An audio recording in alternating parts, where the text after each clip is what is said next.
Coming up next on the Filthy Rich Cleaners podcast. So I really want you guys to get this through your minds. That is wildly inappropriate and it's wrong. This is a big problem. We live in a small town. From your first dollar to your first million, welcome to the Filthy Rich Cleaners podcast, presented by ZenMade. Join your host, Stephanie Pipkin, founder of Serene Clean, as she shares proven tips, tricks, and hard-earned lessons. Whether you're just starting out or ready to scale, get ready to discover how to build your own cleaning empire. Let's roll up our sleeves and dive in. Hello, everyone. Welcome back to the Filthy Rich Cleaners podcast. I'm your host, Stephanie from Serene Clean, and in today's episode, we are going to be discussing some more mistakes that I have made in my journey as a cleaning business owner. I think that learning from others' mistakes is something that has been very helpful to me in my cleaning business owner journey. And I would like to share with you guys some mistakes that I have made. I know I talk about my mistakes all the time, but these were three that kind of stood out and I thought would be interesting to share. And the first one is actually something that I'm not particularly proud of, but I think will hopefully help you guys. And that is, as we all know, Stephanie has the gift of gab. I have no problem talking to anyone really about anything. I just truly enjoy getting to know people, chatting, and you guys know I can yap. I'm a yapper. That's why we're here, because Stephanie can talk about anything, right? However, the problem is when you talk about situations or things that the other person has no business knowing. And this has been an ongoing struggle with me. I'm definitely an oversharer. And I will absolutely say that over the years, especially when I was just starting out, I really struggled with not talking about my cleaners to my other cleaners. And I don't mean necessarily as in bad things, but perhaps just sharing things that cleaner B should not know. Or say if cleaner A called in and then me maybe getting a little bit of a comment in there passive aggressively because I'm frustrated. And I've touched on this before of, we are supposed to shield our staff from the whirlwind of emotions and struggles and chaos that we are handling as the owner, and that we don't want to be putting that onto our cleaning staff or really anybody else but us, because that is our cross to bear. That is what we've signed up for as a business owner, is to be handling that chaos. And taking that a step further, that means not talking about situations that your employee has no business knowing.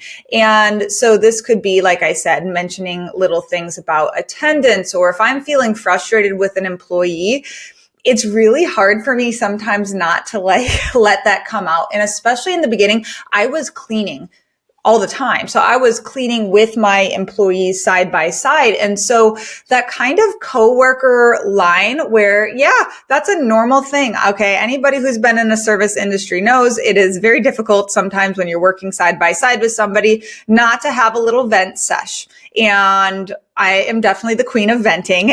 And this was really inappropriate because who was I venting about? It was going to be clients or other staff members. So I really want you guys to get this through your minds. That is wildly inappropriate and it's wrong. Not only that, it showed my staff members that I would talk about them to other staff members, because it's that whole thing is if somebody's gossiping to you about somebody else, that means that they're most likely turning around and doing it about you to other people. And so even if it was not ill-intentioned or I was even sharing anything necessarily negative, it's just that oversharing that I have a problem with. And so I was just not being a boss. I was being a coworker. I was being a fellow cleaner. And especially because I started so young. Remember, I started this at 22, guys. I had never owned a business before. And I was trying to connect with my coworkers, my employees, right? And I wanted them to like me. And so even if they would bring something up or be nosy or ask about coworker or client, gossiping about clients. Again, maybe we're just driving to a job site and we're gossiping a little bit. Like, I really regret that. I regret the immaturity. I regret not having that boundary in place and saying, let's not talk about that. And in trying to use, I think, talking about other people as an opportunity to connect and make that person like me potentially? And I will say this goes for clients as well. This is a big problem. We live in a small town, is that a lot of our clients, they all know each other, right? You're probably used to this, right? And so they will ask about another client. And again, it could be in a well-meaning way, but that inference of, I know you clean for them. I know you're in their house. I know you know things about them, whatever. And then even just making comments about things. So I would say just really start to think about right now, how are you going to shut those down in a tactful way that will make yourself feel comfortable? So say a client brings up another client. You can say things like, yeah, they have a super beautiful home.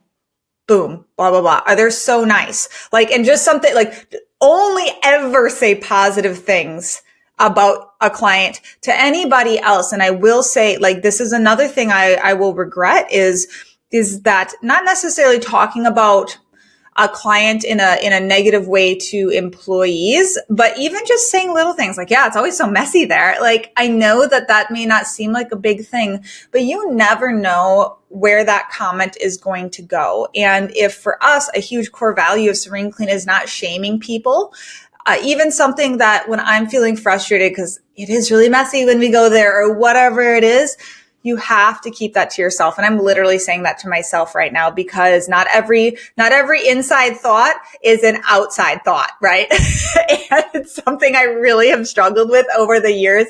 And it's oftentimes looking back, what I regret the most is I wish I hadn't said that. So just honestly learning to shut your effing mouth, Stephanie. Yeah.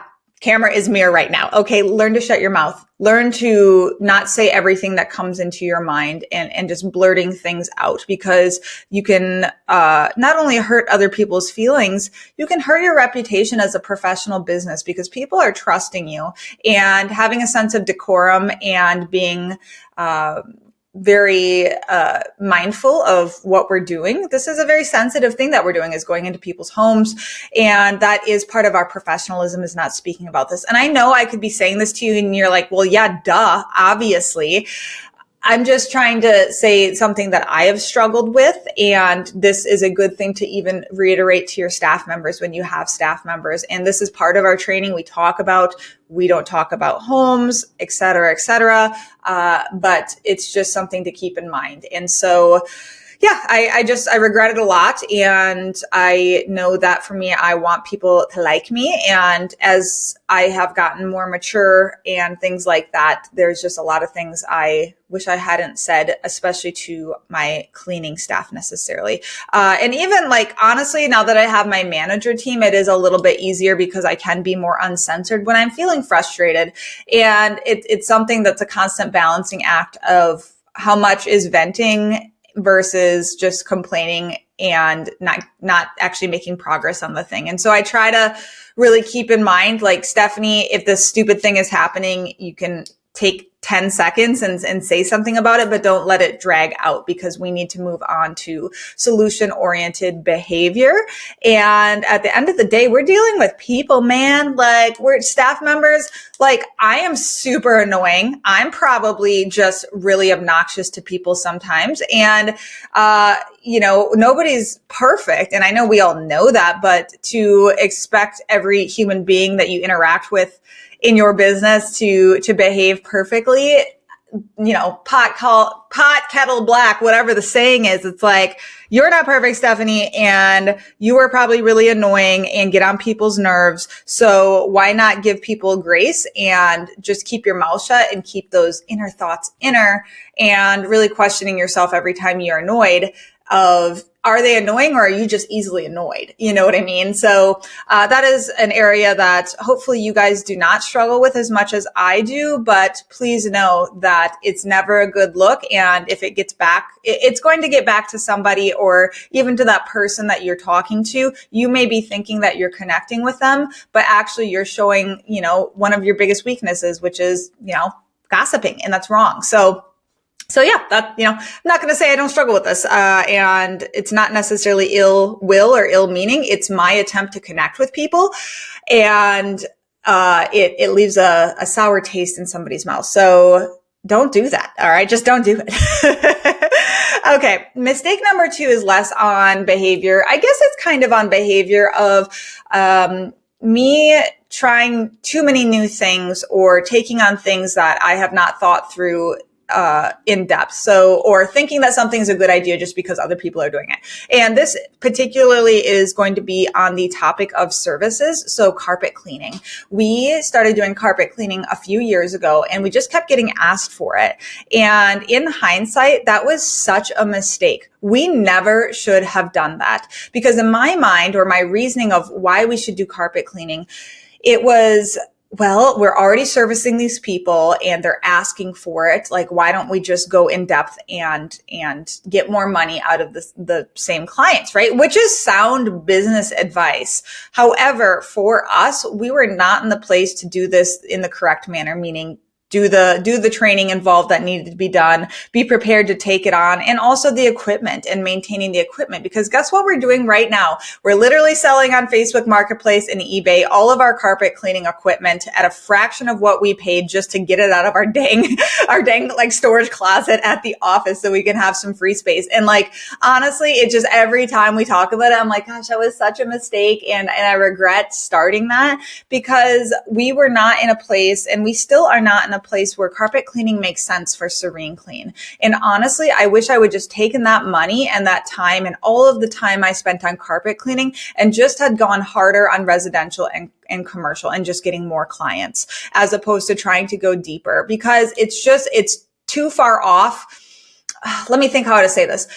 It's not like it's not in the realm of cleaning, right? But it's more skilled and there's just a lot more moving parts when it comes to actually doing carpet cleaning in the correct way. And there are people out there who have done carpet cleaning for decades and they are experts on it. And I realized once I started exposing myself to that content, I didn't know shit about shit. And I had no business selling or making money off of this. And I was not prepared to actually go through what it would take to become an expert on this. And I'm not saying you need to be an expert on something to try it, but I was trying to make money off of something I had no business doing. And I really regret that because we were not carpet cleaning in the way that was actually proper because I was not willing to spend the money on like a proper carpet cleaning setup, like a van with hoses and things like that.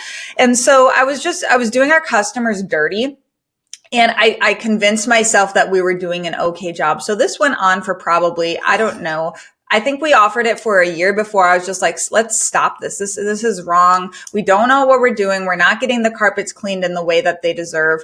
And it's not like the customers were complaining necessarily. It just was a rock in my stomach of we're not acting with integrity, which is one of our core values. And so it was going against what I believed was right. And that's because it wasn't right. And sorry, there's living in Savannah near the Air Force base, the jets, guys. I'm so sorry. The jets are just so annoying.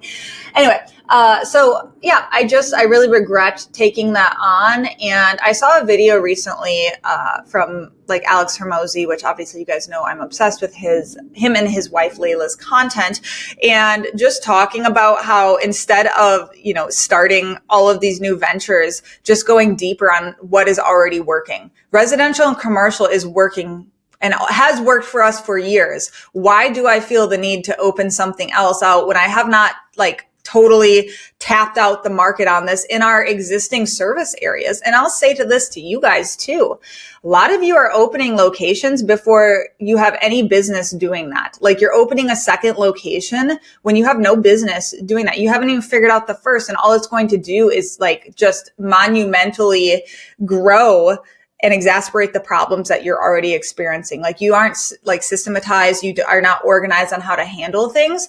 And so that's no shade to you. I'm just trying to say, get that in place before you go and open another location. Additionally, why? Do you feel that you've tapped out that market completely? Have you tried everything? Have you tried all different types of marketing? And have you, what's your leads like? What is your close rate like? Is it truly tapped out, or are you just bored and want to try something new? Because that's exactly what happened with the carpet cleaning for us, because we had just got done with that big Fort McCoy job, which I've talked about all the time for you guys. So I was feeling this giant sense of lack of, okay, this huge project is done. This $1 million project that we had is now complete. And now I'm just going back to boring commercial and residential. And I'm just craving excitement and something new because I just had this giant thing ripped away from me, right? Because we found out like within a day's notice that we got cut as a subcontractor. So I was like, we got to do something. We got to do something. And no, we did not. We absolutely did not need to do that. We did not need to spend the money on the equipment that we did have. I did not need to waste the time and mediocre, like implementing this. I could have, with that same time, just improved our residential and commercial and looking at all of the projects that we should have been doing in that time, meaning improving our current service, our current staffing situation, current training, all of the things that we now have done. Since that time, I'm like, gosh, like we could have just improved these things. So, I would say overall, just in general, this lack of focus that I've had and just bouncing around like a jelly bean, does that even make sense? Do jelly beans bounce? What am I thinking about? Some type of jumping bean. That's a saying, right? I don't know. But yeah, jumping around like a jelly bean, that's me. And so that's really just been my focus. And I know I talk about this all the time, but because it's such a huge problem for all of us guys, is just not being focused and just allowing our attention to be pulled around like a plastic bag in the wind, to quote Katy Perry, in Firework. But so, yeah, I think that will forever be a challenge. And it's something that I'm really trying to work on, is staying focused and not being distracted, as I've mentioned, by the shiny object syndrome. So do you need to open a new thing or offer a new service, or do you just need to hammer down and do more of what is actually working already? So take a look. What is working? Do more of that. Okay. Number 3 mistake that I have made, and I just remembered this from a conversation the other day, is I was terrified to ask people to have a credit card on file when I opened up. And for several years, we did not have credit cards on file. And I find that a lot of people are scared of this, but let me tell you that the pain that you are going to feel by not having a card on file, you're going to feel it, and it will implore you that you need to do this, but not until after you lose some money and sleep at night because you lost money so that you were owed. So, yeah. And the story that came up the other day was me talking about how the reason we started having credit cards on file, the reason I wouldn't is because I thought people would be like, oh no, I'm not going to do that. Not realizing in today's day and age, everything you have a card on file. Like, it's not unusual. My getting my hair done, I have my card on file. So it's not crazy. People are used to it, but I was thinking in our rural area, older folks wouldn't be okay with that, blah, blah, blah. So now we both require a credit card on file and a 50% down payment on the first appointment in order to even confirm their first cleaning. And I was petrified to do anything like that for years because I thought people would think that that was somehow intrusive or something, which is just crazy. It's not crazy that to ask for this. Is actually totally standard. And I think a lot of us are afraid to implement something new in our business, not realizing that people are used to doing this nowadays, like giving a credit card to hold a spot or have a down payment or things like that. It's just a protective mechanism. It's not unusual at all, especially for services that you're going to pay for like after the service is done, which is like cleaning or even, like I said, getting my hair done. So this is, I had a couple instances where people did not pay their bill and I had, not asked for a credit card on file. So the one actually, I don't know if you guys are familiar with Dog the Bounty Hunter, but that's like an American thing. And I'll see if I can try to find the picture. Maybe we can like put it in here, but I dressed up as, like, I did my hair like Dog the Bounty Hunter and I put the sunglasses on and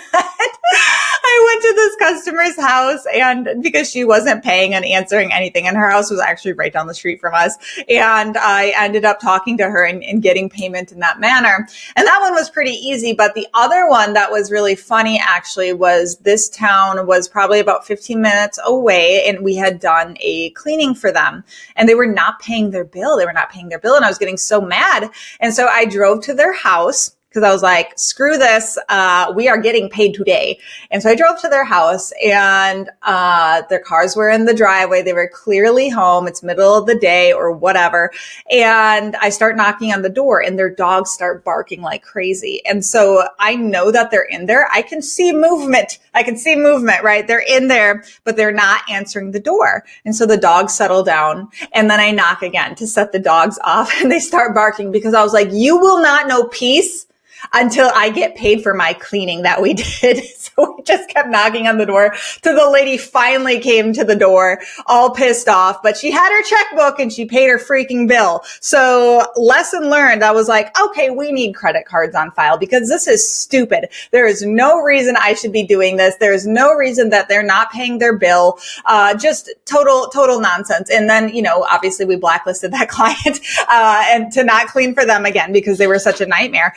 And so that's another thing, like have a list of people that you won't work with again, because as you add administrative staff, they don't know the experience that you had. So make sure that you have like a wall of shame or a list or something of people that you will not clean for anymore, because otherwise your admin will book it and you won't realize. And then the history will repeat itself of the nightmare of working with certain people. But yeah, so that really told me, oh my gosh, we need credit card on file, because there's no reason Stephanie should be dressing up like a bounty hunter and having to go knock on people's door to get paid. And you shouldn't have to either, because especially when you're small, that $500 move out clean or whatever, that is huge. I mean, no matter what, that's a lot of money.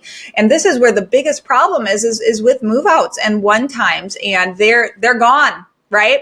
You don't have credit card on file. You didn't get a down payment, and you perform the cleaning and they're dust in the wind. They're gone, and you're not going to ever get that money. All right. So if you felt that pain right now, you're doing credit cards on file. All right. If you have a payment processor, if you have Stripe, Square, QuickBooks, however you do yours, you can have the card on file in there, and you can absolutely charge a down payment. And you may be like, Stephanie, I charge hourly. How do I do a down payment? We do a down payment on 50% of the estimated amount of time that first time is going to take. And then whatever the balance is what we're going to charge. And it may be less or more than that first payment, but that's okay. That's how we handle it. And then I know a lot of people, they want payment same day. For us, we have the card on file. We send them an invoice, or if they want to get automatically charged, we'll do it that way as well. But other people, they're like, no, you need to leave a check or whatever at the cleaning. Because we charge hourly, can't do that. So that's why we do the invoicing. But either way, we know we have that protection and they're going to pay. So we usually give people a grace period of like 5 days. But for you, it doesn't have to be like that. It can be same day. People have to pay same day. So keep that in mind, because just like any other appointment, you wouldn't leave the place without getting paid. Oh, that's Kitty right there. Say hi to Kitty. So yeah, I think that if you're scared about this, don't be. It's totally normal to have a card on file. It's totally normal to charge a down payment and make sure you get that, because at the end of the day, say they cancel their card, right? Or whatever, they gave you a bad card, you already have 50%. So you can at least cover your labor costs. So if you do have cleaners, you can at least pay them for that time. And you may not have made any money or very little money, but at least you're not eating the whole thing. And that's my thought process with the 50% down, is at least I can cover the labor if something crazy was to happen in those very specific situations where they cancel their card or something in order to not pay you, which, I mean, people do crazy stuff, right? So please stop not having this in place. Go ahead and start doing this right away, guys. So those are my 3 mistakes. Don't gossip about people. Don't do services that don't make sense just because you're bored and get a wild hair up your ass to start something new.